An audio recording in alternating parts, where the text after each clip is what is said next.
भगवान की। भक्तजनों, आज मैं आप सबको श्री सत्यनारायण भगवान की पावन कथा सुनाने जा रहा हूँ। इस घनघोर कलयुग में कष्टों के अथाह सागर से पार उतारने वाली कथा है सत्यनारायण भगवान की कथा। इसको सुनने मात्र से जीवन के समस्त कष्ट दूर हो जाते हैं, अनेकों पापों से मुक्ति मिल जाती है, घर में धन धान्य की कभी कमी नहीं होती है, घर के आंगन में किलकारियां गूंजने लगती हैं। परंतु आज का मतलबी इंसान श्री सत्यनारायण भगवान की कथा तो क्या, भगवान का नाम भी नहीं सुमिरता है। अपने धर्म से, अपने सत्कर्म से, अपने ग्रंथों से, वेदों से दूर होता चला जा रहा है।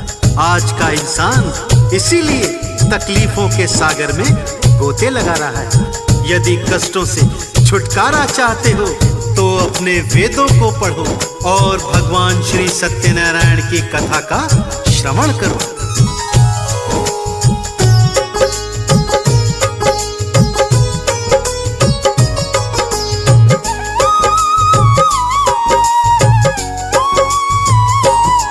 मैं सुख धन वैभव वाला तुमको मार्ग बताता हूँ, भक्तों मार्ग बताता हूँ।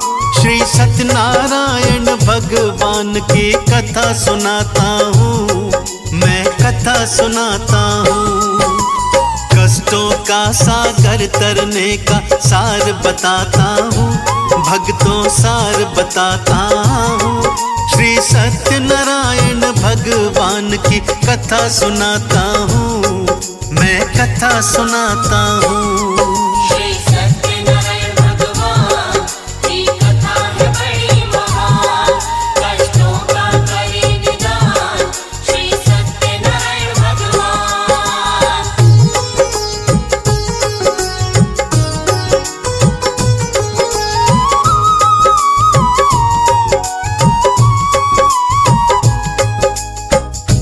कालांतर में एक समय नैमिषारण्य तीर्थ में शौनक आदि 88,000 ऋषि मुनियों ने श्री सूत जी से पूछा, हे प्रभु, कलयुग में वेद विद्या रहित मनुष्यों को प्रभु की भक्ति किस प्रकार प्राप्त होगी तथा कलयुग में मनुष्यों का उद्धार कैसे होगा। हे मुनिश्रेष्ठ, कोई ऐसा सरल उपाय बताइए जिसमें थोड़े समय में ही पुण्य प्राप्त हो जाए तथा मनवांछित फल की प्राप्ति हो जाए। कोई ऐसी पावन कथा हो तो हमें सुनाइए। उस कथा को सुनने के लिए हम सब लालायित हैं। सर्वशास्त्र ज्ञाता श्री सूत जी बोले, हे वैष्णवों में पूज्य, आप सबने प्राणियों के हित की बात पूछी है, अतः मैं उस श्रेष्ठ कथा एवं व्रत को आप सबको बताता हूँ, जिस कथा को नारद जी ने श्री लक्ष्मी नारायण जी से सुनी थी और श्री लक्ष्मीपति ने मुनि श्रेष्ठ नारद जी से कहा था। सो उस मोक्षदायिनी पापनाशिनी कथा को ध्यान से सुनिए।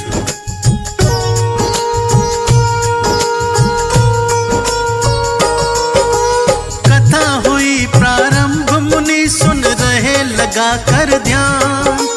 श्री सूत जी कहते हैं ये कथा बड़ी है महान। कालांतर की सत्य कथा में आज सुनाता हूँ। श्री सत्यनारायण कथा का तुमको सार बताता हूँ। उल्का मुख के नाम का राजा बड़ा था वो विद्वान, सत्य मार्ग पे चलने वाला हृदय से दयावान। पत्नी उसकी सती साध्वी जैसी लगती थी, धर्म कर्म और पूजा पाठ में आगे रहती थी। सत्कर्मी थे राजा रानी, सत्य बताता हूँ, भक्तों सत्य बताता हूँ। श्री सत्यनारायण भगवान की गाथा गाता हूँ, मैं कथा सुनाता हूँ।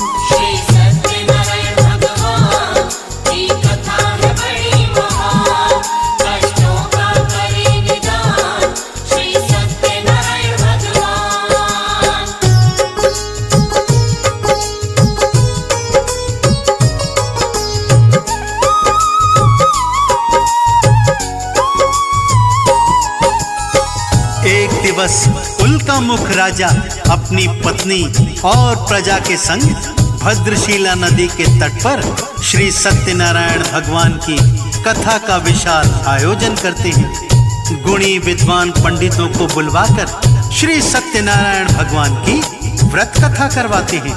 उसी समय जब कथा चल रही होती है कि एक साधु नाम का वैश्य व्यापारी नौका द्वारा वहां पर पहुंचता है। नौका में बहुत सारा धन, वस्त्र, आभूषण भरा हुआ था। राजा को कथा सुनते देखकर वैश्य ने राजा से पूछा, राजन, ये कथा कैसी है, किसकी है और इसको सुनने से क्या फल प्राप्त होते हैं?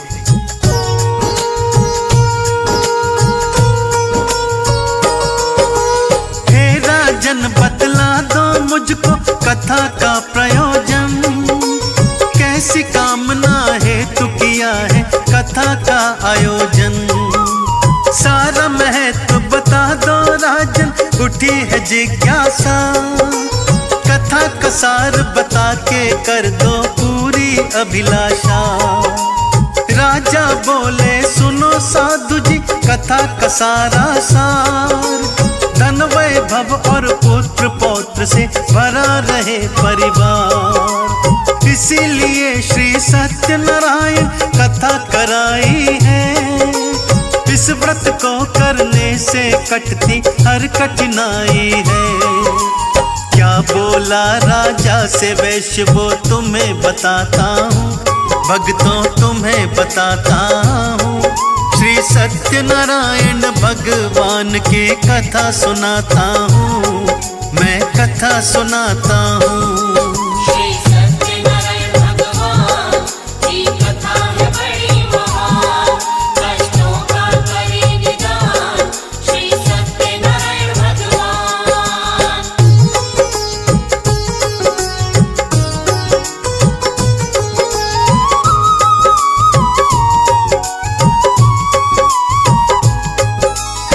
राजा के पावन वचन सुनकर वो वैश्य हाथ जोड़कर कहता है, आप मुझे इस महान कथा का समस्त वृत्तांत बताइए, मैं भी आपके कथनानुसार इस पावन व्रत कथा को विधिवत करूंगा। मेरी भी कोई संतान नहीं है। हे राजन, कृपा करके आप विस्तार से ये व्रत कथा की विधि मुझे समझाइए। राजा ने कथा की सारी विधि उसको समझा दी। वो व्यापारी कथा समाप्ति तक वहीं पर रहता है। प्रसाद ग्रहण करके अपने नगर की ओर चल पड़ता है। अपने घर पहुंचकर पत्नी से कहता है कि हे प्रिय, मैंने संतान प्राप्ति का एक सरल उपाय सीख लिया है। जब हमारे घर में संतान पैदा होगी तब हम श्री सत्यनारायण भगवान की कथा करवाएंगे।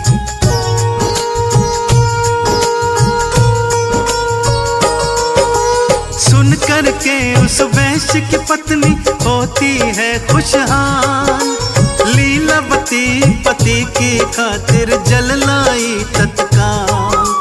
पति पत्नी दोनों ही बड़े आनंदित होते हैं, मन ही मन औलाद के लिए हर्षित होते हैं। उन दोनों के ऊपर भक्तों खुश हो गए भगवान।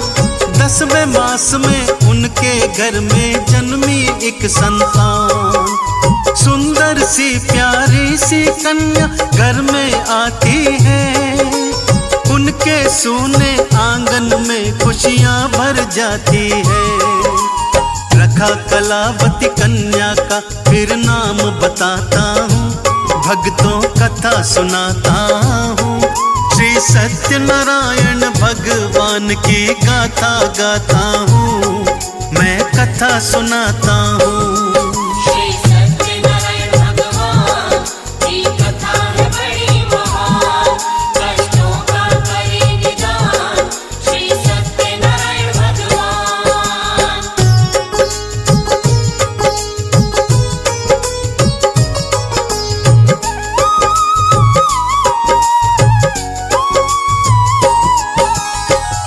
माता पिता बड़े प्रेम से उस कन्या का नाम कलावती रखते हैं और पुत्री कलावती दिनों दिन शुक्ल पक्ष के चंद्रमा की तरह बढ़ने लगती है।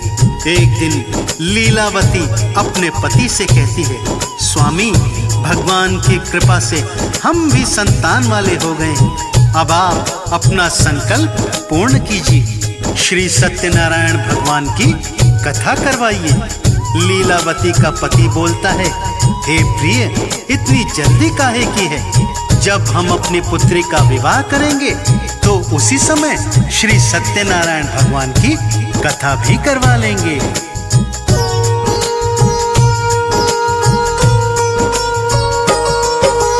अपनी पत्नी को समझाकर करने चला व्यापार, बैठ गई थी लीलावती वो अपने मन को मार। कुछ वर्षों के बाद वैश्य जब लौट के आता है, अपनी पुत्री को विवाह के योग्य वो पाता है। चारों दिशा में वर की खोज में दूत भेजता है, कलावती का ब्याह करा दूं मन में सोचता है। कंचनपुर में मिला योग्य वर, वणिक पुत्र गुणवान, बुद्धि विवेक में उत्तम था वो और बड़ा धनवान। कलावती के लिए चुन लिया उसे बताता हूँ, भक्तों कथा सुनाता हूँ। श्री सत्यनारायण भगवान की गाथा गाता हूँ, मैं कथा सुनाता हूँ।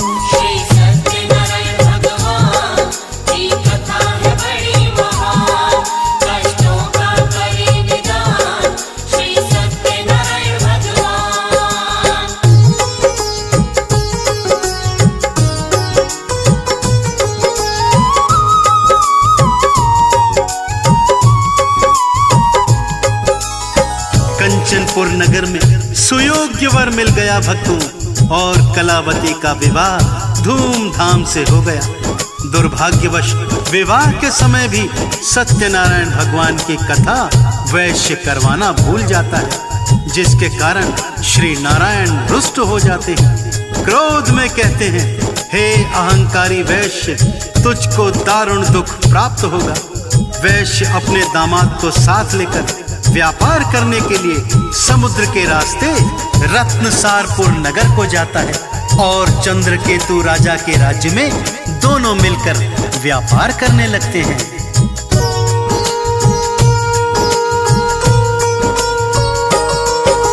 श्री नारायण जी के क्रोध से घटना घटी विशेष, ससुर जमाई के जीवन में कुछ ना बचा था शेष। चंद्रकेतु राजा के महलों घुस जाते हैं चोर, जाग रहे थे पहरेदार सब मचा दिया था शोर। राजमहल से धन की पोटली आया ले करके, ससुर जमाई जहाँ ठहरे वहाँ पे आकर के। धन की पोटली रख देता है तंबू के अंदर, जहाँ पे सोए ससुर जमाई ताने हुए चादर। इसके आगे क्या होता है वो बतलाता हूँ, भक्तों वो बतलाता हूँ। श्री सत्यनारायण भगवान की गाथा गाता हूँ, मैं कथा सुनाता हूँ।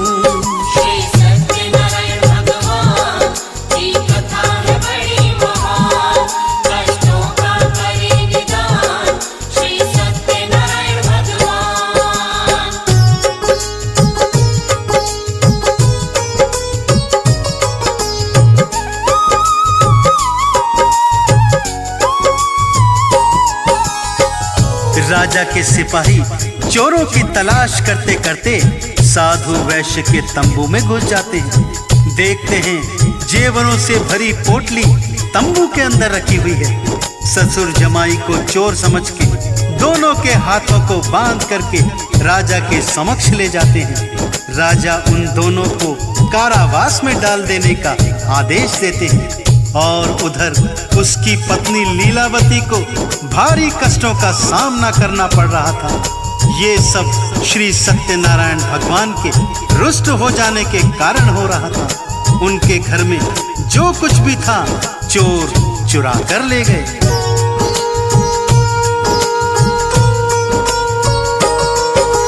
कलावती वो साधु की पुत्री कष्ट उठाती है, कैसे किस्मत रूठ गई कुछ समझ न पाती है।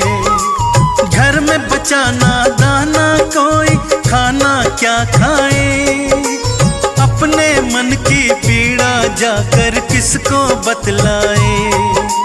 भारी मन से कलावती गई ब्राह्मण के फिर घर, सत्यनारायण भगवान की हो रही कथा वहां पर। बैठ वहीं पर लीलावती फिर कथा को सुनती है, लेकर के प्रसाद वो अपने घर को चलती है।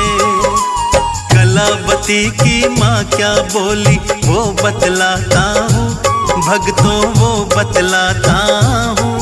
श्री सत्यनारायण भगवान की गाथा गाता हूँ, मैं कथा सुनाता हूँ। श्री सत्यनारायण भगवान की कथा है बड़ी महान, कष्टों का करे निदान श्री सत्यनारायण भगवान।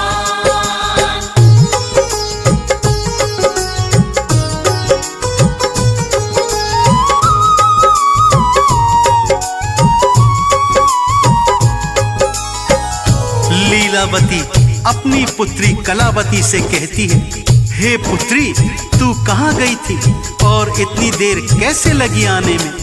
कलावती बोली, हे माता मैं एक ब्राह्मण के घर गई थी, वहां पर श्री सत्यनारायण भगवान की कथा हो रही थी, सो मैं कथा सुनने के लिए बैठ गई। देखो मैं प्रसाद भी लेकर आई हूँ।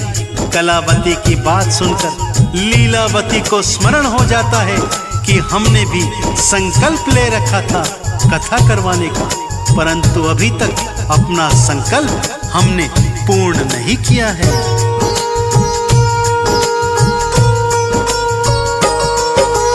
करने लगती है उसकी माँ कथा की तैयारी, कथा के पूजन की सामग्री ले आई सारी।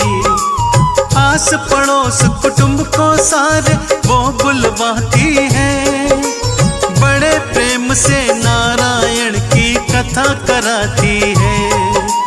मन ही मन में लीलावती मांग रही वरदान, पति और दामाद को जल्दी ले आओ भगवान। मम अपराध क्षमा कर दीजिए जोड़ रही हूँ हाथ, मेरी विनती को सुन लीजिए हे प्रभु दीनानाथ।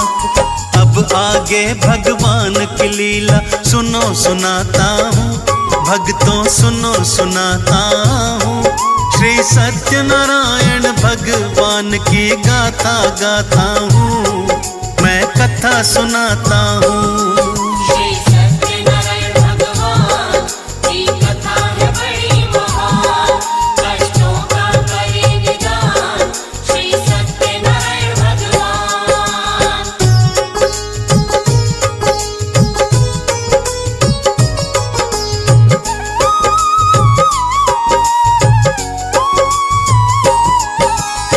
श्री सत्यनारायण भगवान लीलावती से प्रसन्न हो जाते हैं। फलस्वरूप चंद्रकेतु राजा के स्वप्न में कहते हैं, हे राजन दोनों वैश्यों को प्रातः ही बंधन से मुक्त कर दो और उनका जितना भी धनमाल आपने छीन लिया है वो सब उनको लौटा दो, अन्यथा आपका राज्य एवं संतान सब कुछ नष्ट हो जाएगा। राजा प्रातः ही उन दोनों को मुक्त कर देता है और बहुत सारा धन धान्य देकर दोनों को विदा कर देता है।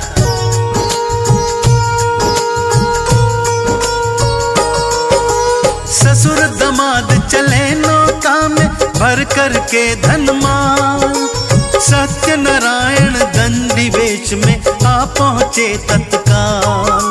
दंडी जी ने साधु से पूछा सच सच बतलाना, इस नौका में भरा हुआ है कितना खजाना।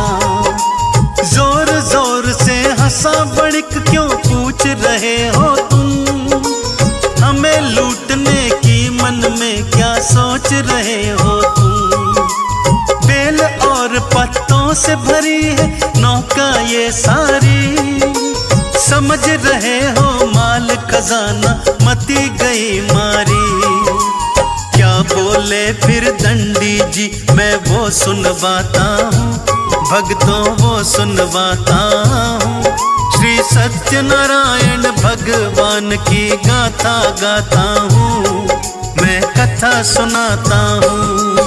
श्री सत्यनारायण भगवान की कथा है बड़ी महान, कष्टों का करे निदान श्री सत्यनारायण भगवान।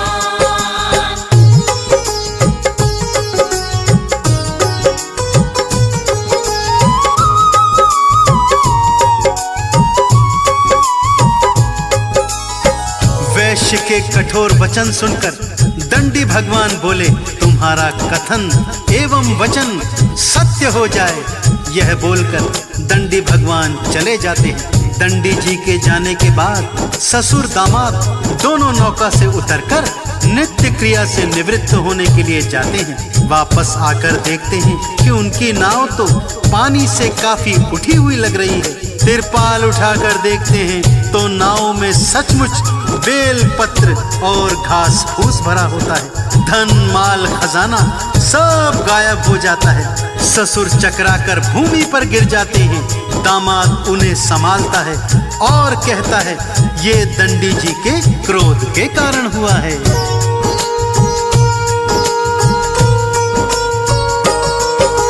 तीव्र गति से दौड़ा साधु वो दंडी जी की ओर। रुक जाओ हे दंडी भगवन, मचा रहा था शोर। दंडी जी मिल गए राह में, पकड़ लिए थे पाँव।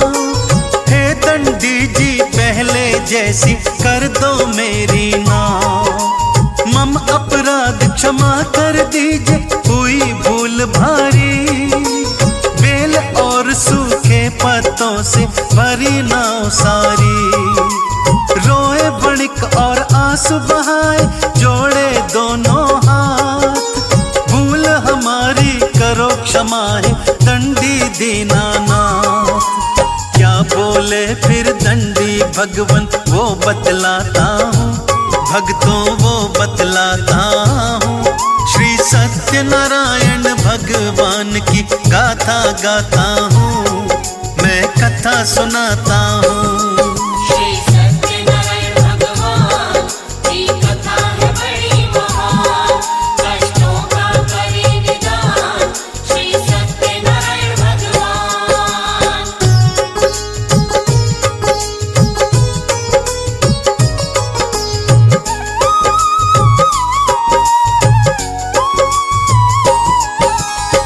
हे वणिक पुत्र, मेरी आज्ञा से तुम्हें बार बार दुखों का सामना करना पड़ रहा है। तुमने अपना लिया हुआ संकल्प पूर्ण नहीं किया था, इसी कारण से तुम कष्टों के भागीदार बने हो। वणिक पुत्र हाथ जोड़कर क्षमा मांगता है, रोता है, गिड़गिड़ाता है। हे भगवान, आप मुझे क्षमा दान दीजिए। हे भगवान, आपके स्वरूप को तो कोई भी नहीं जानता है, तब मैं अज्ञानी भला कैसे जान सकता हूँ। हे प्रभु, मैं अपनी सामर्थ्य के अनुसार आपकी पूजा आराधना करूंगा। कृपा करके मेरी नौका को यथावत कर दीजिए। वणिक के वचन सुनकर भगवान प्रसन्न हो जाते हैं और उसकी इच्छानुसार वरदान देकर अंतर्ध्यान हो जाते हैं।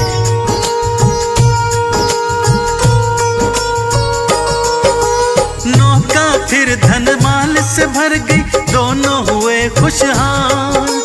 बेल पत्ते सब गायब हो गए, भर गया था धन माल। वहीं पे सत्यनारायण जी की पूजा करते हैं, करके फिर वितरण प्रसाद का आगे बढ़ते हैं। अपने घर के निकट पहुँच के घर भेजा संदेश, करके हम व्यापार लौट के आ गए अपने देश। कथा हो रही थी। मिला संदेशा पति का जब तब कथा हो रही थी।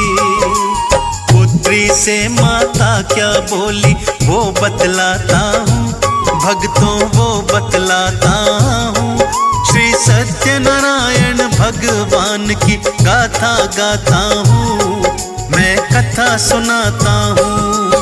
श्री सत्यनारायण भगवान की कथा है बड़ी महान, कष्टों का करे निदान श्री सत्यनारायण भगवान।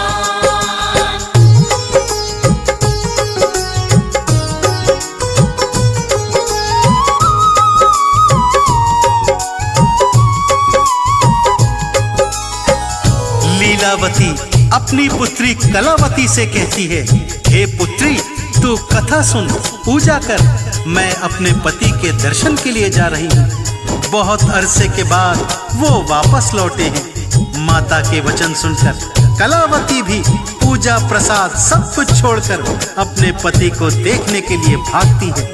प्रसाद की अवज्ञा देखकर श्री सत्यनारायण भगवान फिर से रुष्ट हो जाते हैं और कलावती के पति की नौका को नदी में डुबो देते हैं। कलावती अपने पति को न देखकर रोने लगती है, रोती हुई धरती पर गिर जाती है। अपने दामाद को न देखकर, अपनी पुत्री को बिलखता देखकर वणिक साधु दुखी होकर भगवान से प्रार्थना करने लगता है।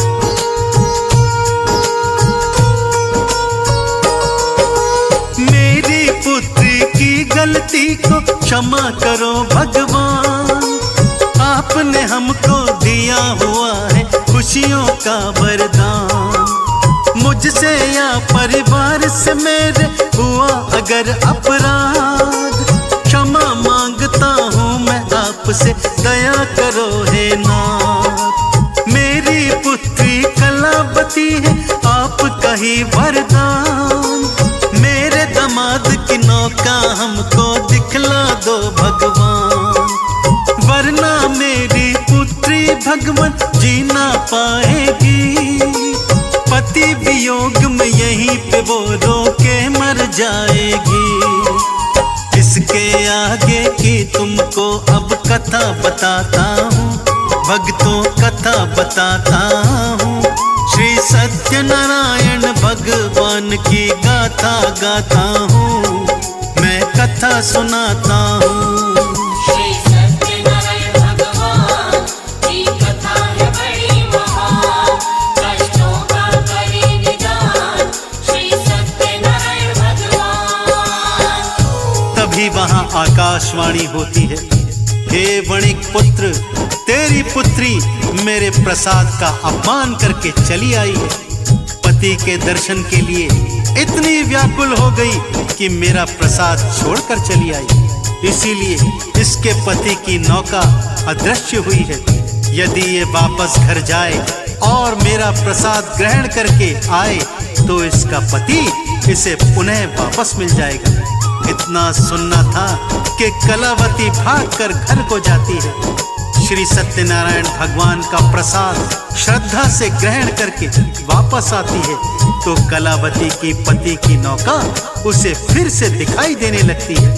पति को देखकर कलावती अत्यंत प्रसन्न हो जाती है और तत्पश्चात साधु ने बंधु बांधवों सहित श्री सत्यनारायण भगवान का विधि पूर्वक पूजन किया और इस लोक का सुख भोग कर अंततः स्वर्ग लोक को प्राप्त किया। तो मेरे साथ अत्यंत श्रद्धा भाव से बोलिए भक्तों, बोलिए श्री सत्यनारायण भगवान की। यदि कथा लिखने पढ़ने सुनने में कोई त्रुटि कोई भूल चूक हुई हो तो सभी ज्ञानी जन सुखदेव को क्षमा कर दीजिएगा। श्री सत्य